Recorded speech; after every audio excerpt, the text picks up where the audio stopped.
কিভাবে আমরা একটা অয়েল চেঞ্জ করব। এটা কম্প্রেসারে কেন অয়েল চেঞ্জ করব? কম্প্রেসারের অয়েলগুলির ভিতরে অনেক সময় গ্যাসের সাথে ভিতরে কম্প্রেসার যখন খোলা থাকে তখন বিভিন্ন রকমের অক্সিজেনের সাথে ময়েশ্চার থাকে, ময়েশ্চার জমে যায়, মানে কিছু মরিচা জমে যায়। এরকম মরিচা যদি জমে যায় সেক্ষেত্রে তেলটা নষ্ট হয়ে যায়। এই তেলটা আমরা তখন কী করবো, তেলটা শাক করে ফালাই দিয়ে নতুন করে আমরা কম্প্রেসার অয়েল আবার এখানে কম্প্রেসারের ভিতরে ঢুকাবো।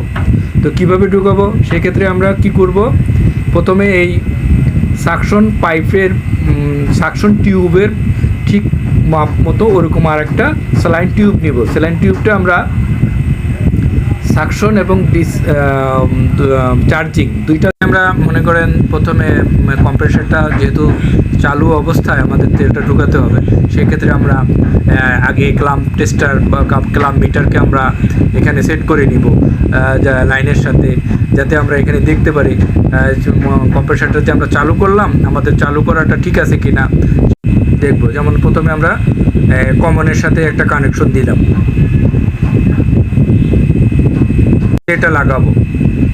দেখেন এই ধরনের কম্প্রেসারে আমরা এটা হচ্ছে কমন আর এটা হচ্ছে উপরের পিনটা হচ্ছে রানিং, এই দুইটাতে দুইটা লাইন দিব।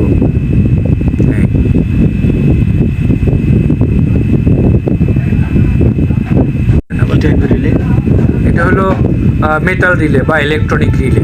কি ওটা? এর নিচেরটা হলো আপনার এই যে প্রোটেক্টর, কম্প্রেসারের ওভারলোড প্রোটেক্টর, সাদা কালার। হ্যাঁ, ওভারলোড দুই রকমের, একটা হলো রিলে, এটা হলো স্টার্টিং রিলে। এখানে রানিং এবং স্টার্টিং দুইটা পয়েন্ট। তো যেহেতু কম্প্রেসারের আমার স্টার্টিংয়ে লাইন থাকার দরকার নেই, এটা ওভারলোড লাগাচ্ছেন, আমরা ওভারলোড লাগাচ্ছি। এখন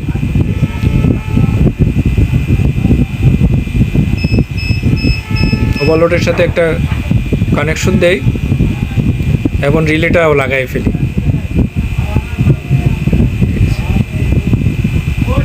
এই এখন দেখেন এখানে দুইটা পয়েন্ট,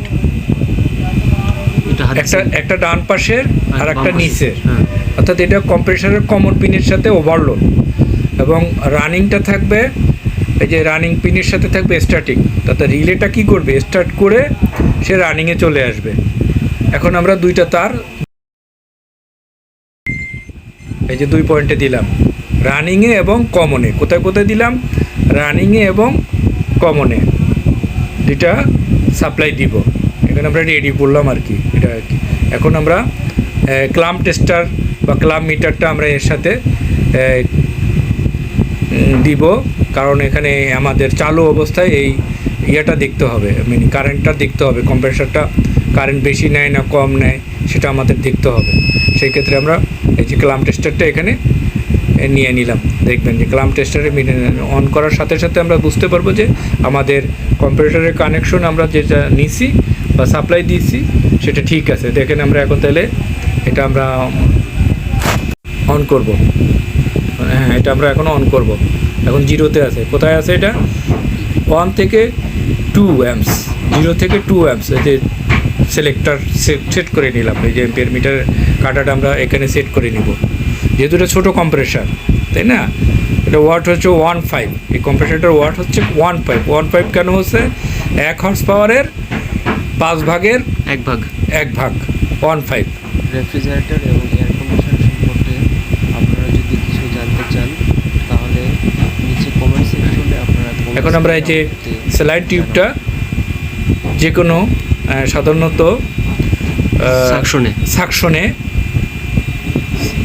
সাকশনের যে কোনো একটা মাথায় দিতে পারে, তবে এই মাথায় দিলে ভালো হয়, যেখানে সাকশন এবং ডিসচার্জ এই মাথায় দিলে ভালো হয়, কারণ তাহলে তেলটা আর বাইরে যাবে না।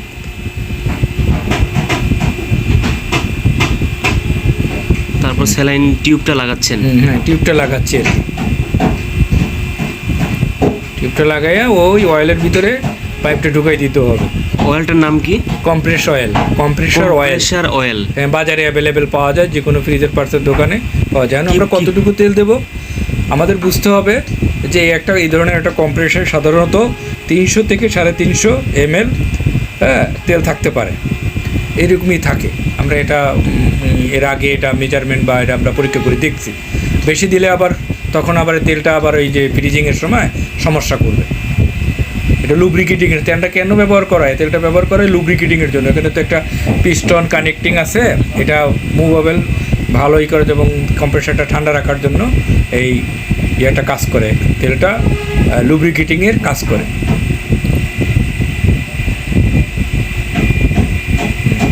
এখানে 500 ml তেল আছে, ঠিক আছে, এখানে 500 ml তেল আছে। আমরা এখানে হিসাব করে ওইখানে আমরা এই হিসাব করে একটা আনুমানিক একটা হিসাব করে আমরা এটা নিব। ঢুকাই দিলাম। এখন এই যে এই মুখটা আবার চেপে ধরতে হবে। কোন মুখটা? সাকশনের আর একটা মুখ আছে, ডিসচার্জ বা সাকশন। ডিসচার্জটা আমাদের ধরতে হবে না, আমরা চার্জিং এবং সাকশন দুইটার একটা মুখ আমরা চেপে ধরবো। যে একটা চেপে ধরলাম, এই পাশে সাকশন যদি না ধরি তাহলে এদিক দিয়ে তেল ঢুকবে না, তাহলে তেল ঢুকবে না, সাক হবে না। এদিক থেকে সাক করলে ওদিক থেকে আর নেবে না, লোড নেবে না। আমরা স্টার্ট করছি কম্প্রেসার, এই যে 0.9 অ্যাম্পস কারেন্ট সে এখন নিচে।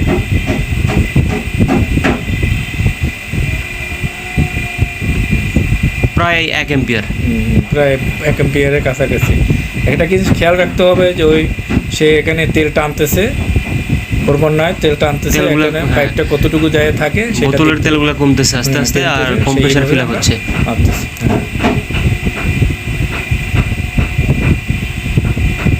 এখন আমরা কি এই পাশ থেকে তেল ঢুকাবো? এই পাশ থেকে ঢুকাবো, তো তেল ঢুকে গেছে, আর লাগবে না।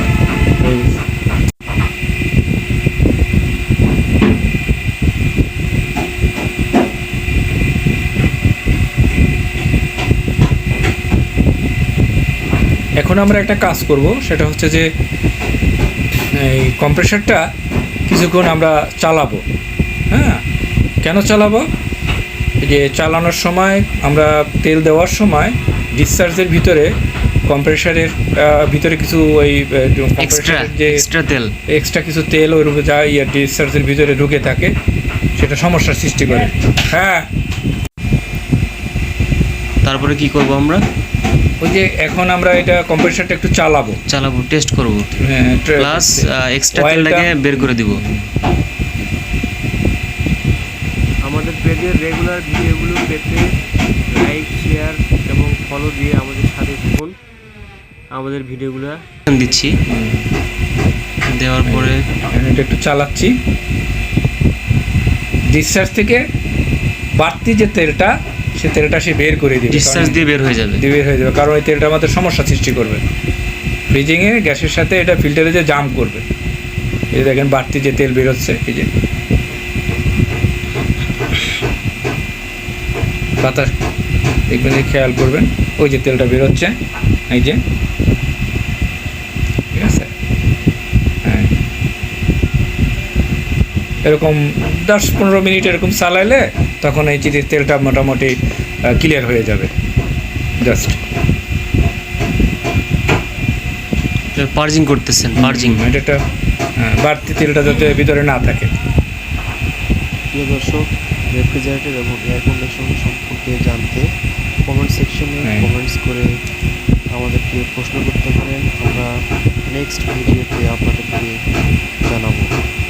এটা চালানোর সময় একটু সাবধানতা অবলম্বন করতে হবে, যাতে আমাদের মানে আমরা যেন ইলেকট্রিক শক টক আমাদের হাতে না লাগে। হ্যাঁ, এটা খেয়াল রাখতে হবে। সেফটি প্রিকশন যেটা, সেটা নিতে খেয়াল রাখতে হবে। নিরাপত্তার দিকেও খেয়াল করতে হবে। একবার নিরাপত্তা নিয়ে অনেক কথাও আছে, অনেক সময় বলবো, লেকচারগুলো রেডি করে। সাকশনের 2 মাথা বন্ধ করে কেন করে রাখতে হবে? ওই যে তেল, নালে তো তেল ঢুকবে না, কম্প্রেসারের ভিতরে তেল ঢুকবে না। না, করোশন রিমুভের জন্য সাকশনের 2 মাথা এবং মাথাগুলো ক্লোজ করে দিতে হবে, তাই তো? ওইটা হচ্ছে যে আমরা এই তেলটা ঢুকানোর পরে ওই 2টা মাথা, মোট 3টা মাথা, তো সাকশন, ডিসচার্জ এবং চার্জিং, 3টা পয়েন্ট এখানে। সাকশন এবং সাকশন দুইটা সাকশন, মানে একটা চার্জিং, একটা হলো সাকশন।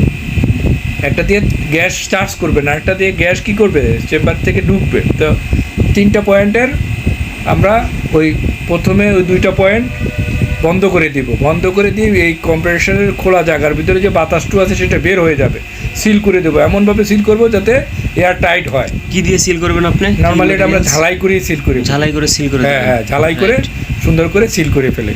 তারপরে ব্রেজিং আর কি, ব্রেজিং করবেন। ব্রেজিং করে সিল করে ফেলি। এরপরে ডিসচার্জ দিয়ে যখন দেখবো যে না আর বাতাস বেরোচ্ছে না, তখন